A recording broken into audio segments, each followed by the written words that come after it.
Okay, comrade. The Russian Nightmare, Nikita Koloff here. Tune in and listen to the Undisputed Wrestling Show. I tear your stinking head right off your body. Je te Nothing is going to beat and top what we've got for you to start the show off with. We have a 3-time WWF Tag Team Champion, the inaugural North American WWF Champion. He is a WWE Hall of Famer in the year of 2010. He is none other than the $1 Million Man, Ted DiBiase. Ted, how's it going? Well, I'm doing great, guys, and I feel like $1 million. Because everybody's got a price for me. What's up, guys? They do have a price for you. Ted, I want to get started talking about the unfortunate loss that we had of Vern Gagne. Big shock, well, not a terrible shock, but a shock nonetheless to the wrestling world. You know, one of the last true greats of the, 50s and 60s, the 40s even for Vern as a wrestler, and then obviously at AWA big-time promoter. What was your thoughts? Did you cross paths with him very much in your career?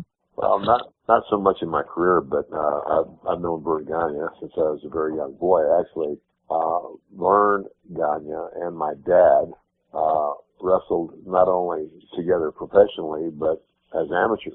My dad was at Nebraska, and Gagne was at Minnesota. And this is I can't remember what year. I know that Gagne won on a 2-point decision or something. But my dad had been, my dad won the AAU National Heavyweight Wrestling title, wrestling for the Navy in 1946, I believe it was. And then after he left the Navy, he went to Nebraska. And in Nebraska, he leveraged sometimes. And I think while he was at Nebraska, that he and Vern actually wrestled each other in college. So, that's how far back that history goes. And, so I've known, not very well. And I never wrestled the territory. But yeah, Vern Gagne was a phenomenal wrestler. Athlete, not just wrestling, but played football too. The interesting thing, Ted, is we had Nikita Koloff on last week, and we were, obviously with Nikita being from Minnesota, we were talking about the AWA and Vern's territory, and he was asking, about Vern and how he was, and wondered if he was still alive or not. And then a week later, now we lose him. So it was kind of a weird feeling, I guess. Yeah, my understanding was that these last few years have been very difficult. My understanding was that he was suffering from dementia. And so, right. It's like, he might know you, he might not know you. So, and, so that's happening a lot. I've noticed. I know that, like Grizzly Smith, remember Grizzly Smith? Mm-hmm. Grizzly Smith was Jake Roberts' dad, one of the Kentuckians, and, he developed dementia.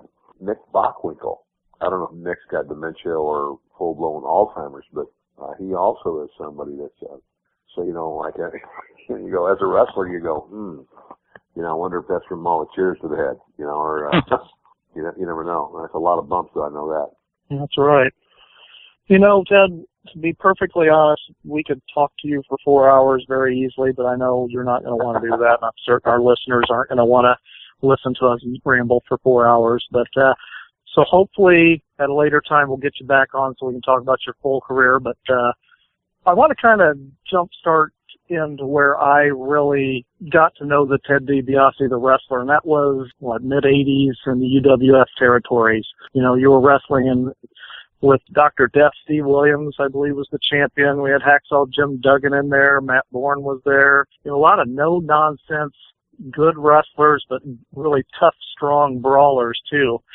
And the thing I remember is, and you had already wrestled with the WWF before, that's when you had your North American title and all that, but the thing I recognized was when I remember the magazines at the time, the PWIs of the world, coming out and saying Ted DiBiase signs with the WWF, and I thinking to myself, oh my gosh, Ted DiBiase is in cartoon land. What in the world are they possibly going to do with Ted DiBiase, and what are they going to do to Ted DiBiase?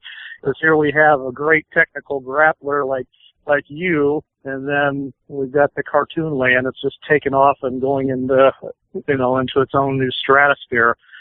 But you pulled it off. You pulled it off with one of the most iconic characters in the history of professional wrestling. Ted, my first question to you is, when you signed your deal with WWF at the time, how was this whole concept of the $1 Million Man presented to you? And I guess how far out was it developed for you, and did you have any say in the character initially? Well, it was presented to me by Vince McMahon personally, because actually it was his personal idea. As a matter of fact, not only his personal idea, during the time that we were speaking, Vince got called out of the room he had a phone call he had to take, and I was sitting there with Pat Patterson, because Pat was his right-hand man, and they were both in the meeting, and Pat basically looked at me and said, Ted, here's what you need to know. This is Vince's personal idea. He said, I'll put it to you this way. If Vince were going to climb in the ring and be a character, this is it. So it's almost like you're going to be his alter ego. And he said, so you can imagine how hard he wants to push this.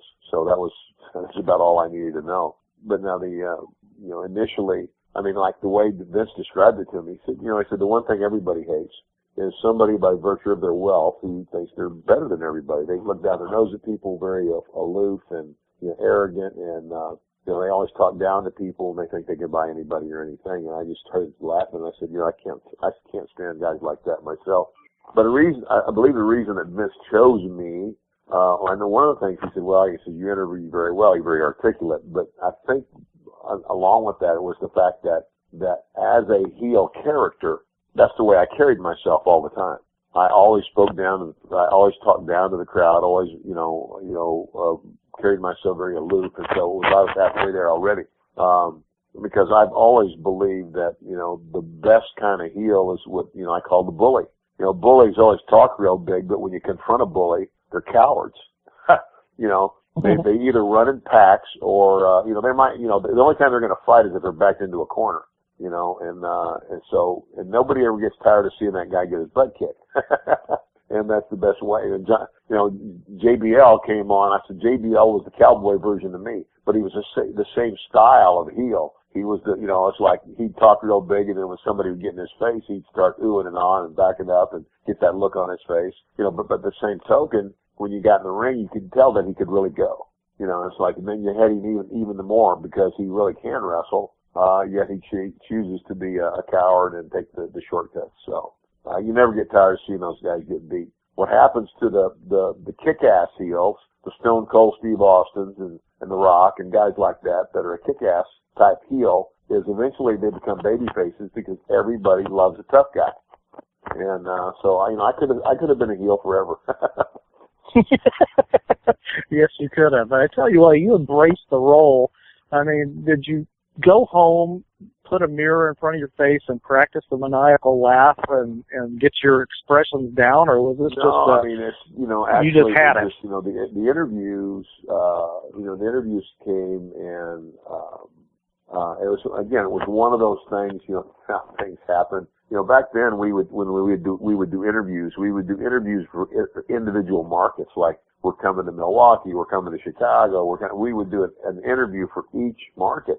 And so anyway, that was like, it would take an hour and a half sometimes to do all your interviews. And just so happened that at one of the interviews that we did, I ended the interview with that laugh, and really that laugh is just it's an over exaggeration of the way I actually laugh. Right. And so Vince just happened to be passing by the room, and he stuck his head in the door, and he said, "That's it." I said, "What?" He said, "That's it." He said, "The laugh." He said, "Every time, every interview started and ended with that laugh." So, it's like I tell everybody, I had a 20-year wrestling career, and I could go. And what am I remembered for? That's right. That was the meal ticket, wasn't it, Ted? There you go. That's for sure. But you absolutely had a phenomenal run, definitely during your WWF days. Do you get to watch Ted much wrestling today? Do you still keep up with it? It's kind of like people say, don't you watch the show? And I said, well, if you were a doctor for 30 years, would you go home every day and watch Dr. Oz? I don't think so. I don't watch a lot, again, it's kind of like, yes, I was a wrestler and it was a huge part of my life, and I've always cherish it, but wrestling doesn't define me. I mean, it's like, Right. I'm a minister now, and I've got another. I've gone on with my life. I'm doing other things. You know, I'll tune in every now and then to see what they're doing. You know, but I don't watch a lot. And you know, but the one thing, you know, I do a lot of. I won't say a lot, but I do a few indie shows, and I do a few like the Comic-Con type shows where I'm going to go and, you know, sign autographs, take pictures for, you know, for a few hours. And I just hear it, I just hear it over and over and over and over. It's just not the same anymore. It's just not the same. You know, the wrestling's not as good. Actually, what I've been hearing lately is that NXT is actually a better show than Raw. That's what considerably. Considerably. And the reason they're saying that is because it's a wrestling show. It's not a 3-hour drama. But I understand both. And number one, my understanding is that NXT is totally Triple H's. He runs it. He makes all the decisions for it. And he's from the last generation of guys that learned our trade the way I did. And so he knows.